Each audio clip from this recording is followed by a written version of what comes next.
How to lock or unlock Facebook Messenger room. So hello guys, welcome back to my YouTube channel. In this quick tutorial we will learn if we can lock or unlock Facebook Messenger room. So first just head over to your Facebook Messenger application, and first I will show you something that was previously used on Messenger.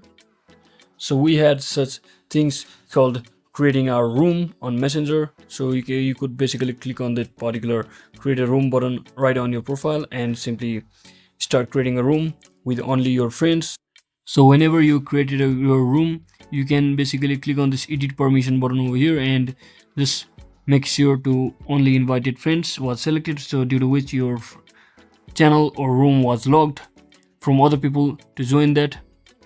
But currently on this particular Messenger, which is the latest version of Messenger, such room feature has been removed from the Messenger itself. So you just have to wait if you want that feature. Maybe the development team will be starting working on that.